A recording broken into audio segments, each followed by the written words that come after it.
Hey, so I have been using the Samsung Galaxy S21 FE for just over a month, and I thought I'd make this video after a comprehensive usage experience and give you guys my overall thoughts and impressions on the smartphone and just my review of it, because I've been using it for quite a while. But is the smartphone really worth it to get, especially with the likes of the Galaxy S22 already out, and with the likes of other smartphones from other manufacturers that are priced similarly? So let's start off with the design of the Galaxy S21 FE. Let's face it, it's not a huge change from the Galaxy S21 series, although if you compare side by side with the Galaxy S20 FE and the S21 FE, you will see that the S21 FE has this modern look to it. Yes, it looks like the Galaxy S21 series, and I kind of like it. It's very sleek, it's very durable in the hand, and you can easily use it one-handed, which is something that I appreciate a lot. I don't like these huge flagship smartphones that you sort of have to do gymnastics with your hand to reach to the corner or the other side of the smartphone. So on that aspect, the Galaxy S21 FE has a lot going for it. Now yes, with this not being a typical flagship smartphone, you don't get the most premium material choices. So you get a plastic back, you get an aluminum frame, but you also get things like IP68 certification, which is really handy for things like water and dust protection when you're out and about, when you want to dunk it in a pool. If you want to take some underwater pictures, all of this is possible with the Galaxy S21 FE, and that's something I really appreciate. You also get a fingerprint scanner that's baked into the display of the smartphone, and yes, it is an optical scanner. It's not an ultrasonic one like you get on flagships, but it does the job, and I have no complaints whatsoever with how it performs. And speaking of the in-display fingerprint scanner of the smartphone, it's a good segue to move on to the Galaxy S21 FE's display. It's a 6.4-inch panel, it's a dynamic AMOLED 2X panel at full 120Hz and a Full HD Plus resolution. I don't really mind the Full HD Plus resolution. I can't really tell. You can only tell if you put a Quad HD Plus and a Full HD Plus display side by side.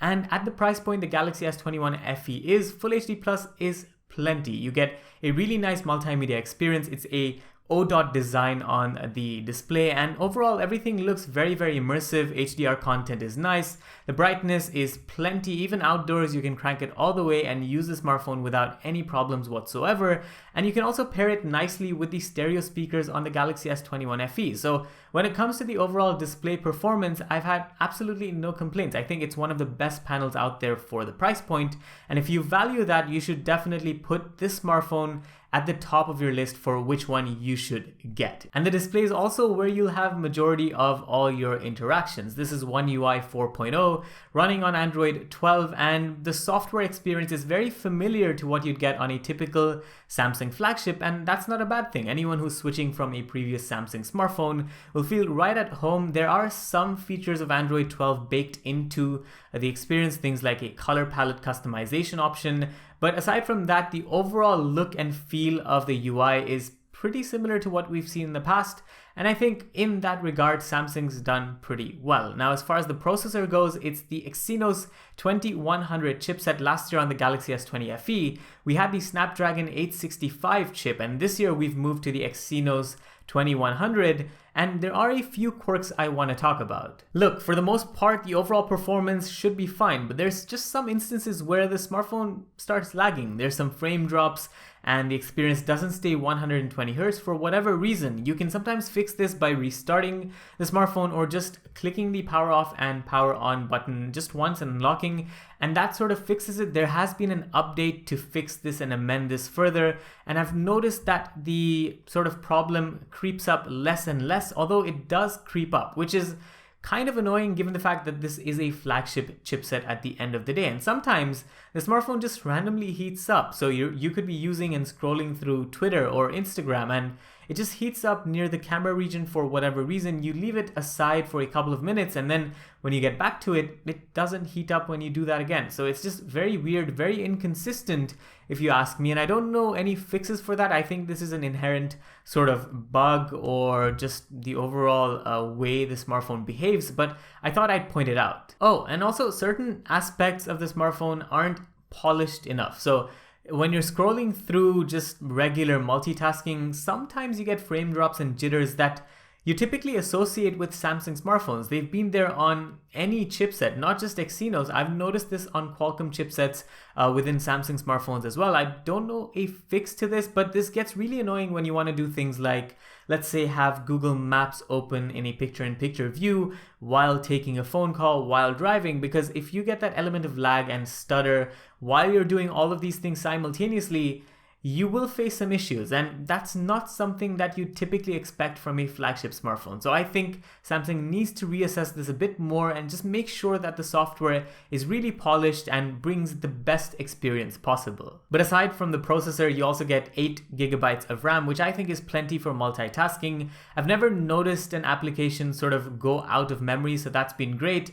And you also get up to 256 GB of storage, plenty fast, and install times are pretty good. There's no wait time when you're downloading something from the Play Store. It's been instant, and I like that. So in terms of storage and RAM, there's nothing really that I have to complain about. Okay, but the camera. So there's a triple camera setup on the smartphone with a 32 megapixel selfie camera, and the triple megapixel setup is a 12 megapixel wide, an 8 megapixel telephoto with 3x optical zoom and 30x space zoom, as well as a 12 megapixel ultra wide angle setup. And for the most part, once again, it's good. I mean, I've had no real thing to point out when it comes to the camera. The shutter speed is quick.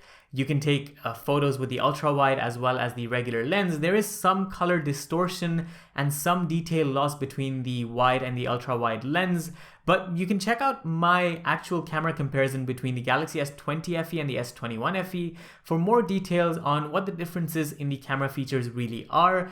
But I wouldn't say I'd complain if I had only this smartphone to take photos. Yes, low light photos can look a bit better for flagship smartphones, but at the end of the day, you're paying almost 1.7, 1.8 times more for a flagship smartphone compared to this smartphone, and this one does a pretty good job overall. And it's really a smartphone that's good at everything, and to be honest, it's one that you should definitely consider. And I also say that because of battery. There's a 4500 milliamp hour cell on the Galaxy S21 FE, and it's a very big battery for what the size of the smartphone is. And I'm saying this because I've recently seen battery tests and drain tests and just reports from Galaxy S22 Ultra users and Galaxy S22 Plus users reporting their battery life on their smartphones. And for those to be a flagship smartphone, they're still only getting about 4.5 to maybe 5 hours of screen on time, which I don't think is particularly good. On the Galaxy S21 FE, you can get up to 7 to 7.5 hours of screen on time.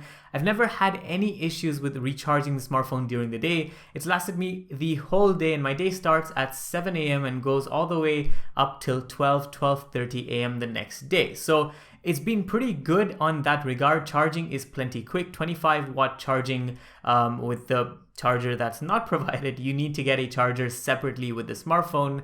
You also get 15-watt wireless charging if you're into that. I've never used it on this smartphone, but it does come in handy if you want to use it for any reason whatsoever. The charger and also the fact that there's no micro SD card means that the Galaxy S21 FE takes a backward step from the Galaxy S20 FE, and I think that's where the conclusion of this video lies. The Galaxy S20 FE users out there who are watching this video, I don't think you need to upgrade to the Galaxy S21 FE, especially because more or less the experience will be similar. The S20 FE is also getting the Android 12 update, and the cameras are still very, very good. Again, if you check out my camera comparison between this smartphone and the S20 FE, you'll realize why I'm saying this. I think the Galaxy S21 FE is a really good smartphone, but I also think that it's kind of weighed down by the fact that it was a late release. It was supposed to release sometime in October or November of last year, but it only came out sort of towards the end of January or towards the mid to end of January. And I think that's really close to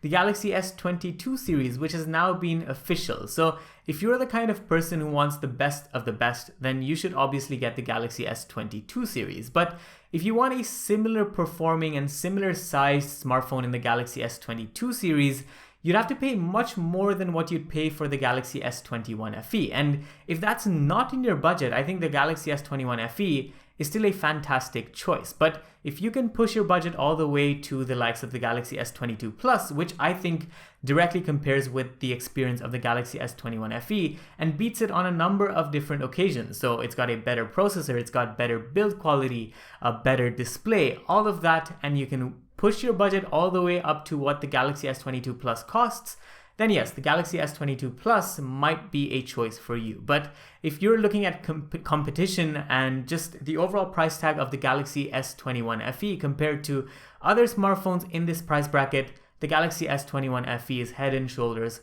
above. So those are my thoughts on the Galaxy S21 FE. Let me know what you guys think down in the comments, and make sure to like and subscribe for more videos and reviews coming very soon. If you want to see a Galaxy S22 review, let me know in the comments down below, and I'll be sure to make that possible, hopefully in the next couple of weeks. Once again, this was Vaibhav, and I'll see you in the next one. Adios.